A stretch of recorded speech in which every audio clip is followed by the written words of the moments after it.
Chapter 33. Both the Messenger and the Message. Citra carried him inside.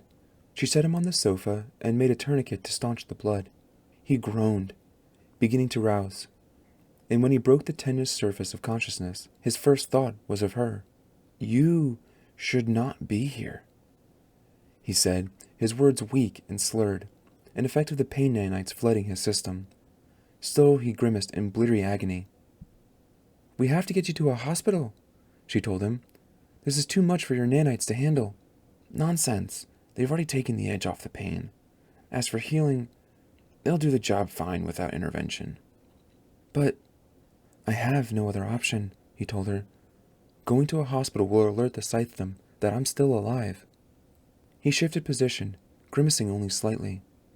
"Between nature and nanites, my knee will heal. It will just take time, of which I have no shortage."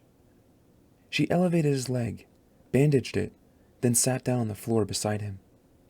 "Were you so resentful of my leaving that you had to exact your revenge in flesh?" he asked, only half joking.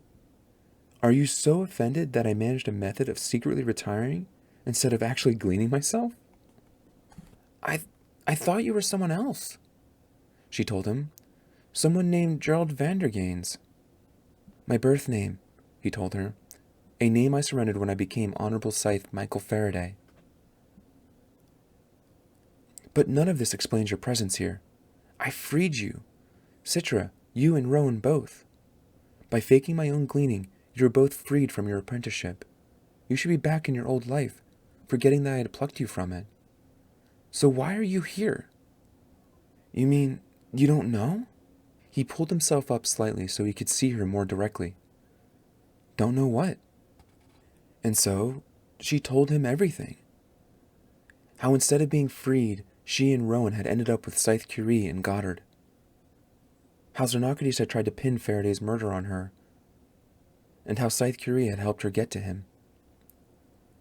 As she spoke, he put his hands to his eyes as if he might gouge them out.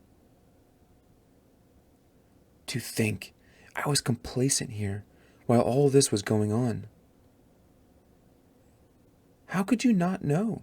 she asked, for in her mind he had always seemed to know everything, even the things he could not possibly know. Scythe Faraday sighed.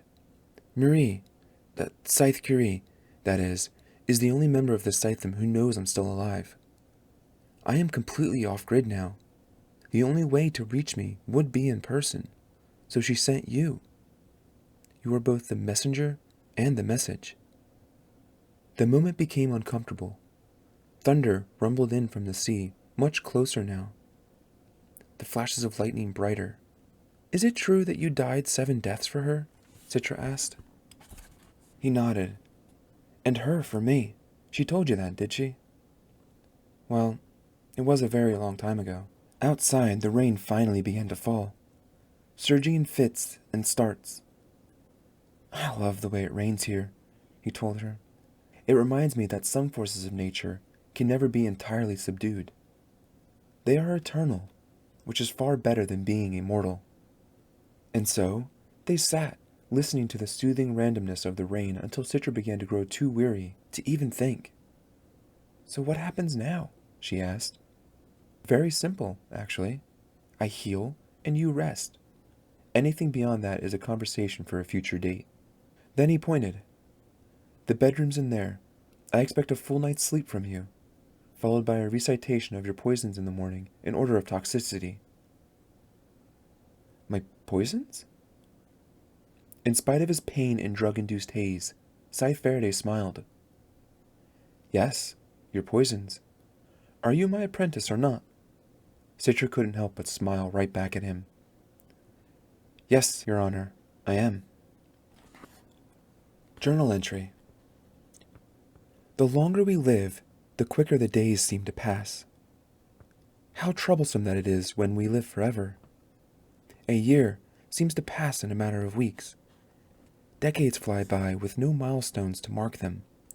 We become settled in the inconsequential drudgery of our lives, until suddenly we look at ourselves in the mirror and see a face we barely recognize, begging us to turn a corner and be young again. But are we truly young when we turn the corner?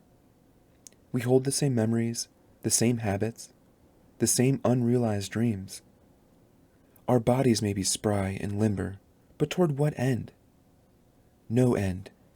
Never an end. I do believe mortals strived more heartily toward their goals, because they knew that time was of the essence. But us?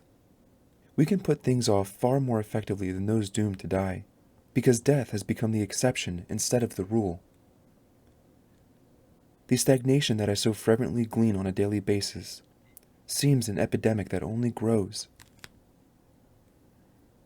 There are times I feel I am fighting a losing battle against an old-fashioned apocalypse of the living dead.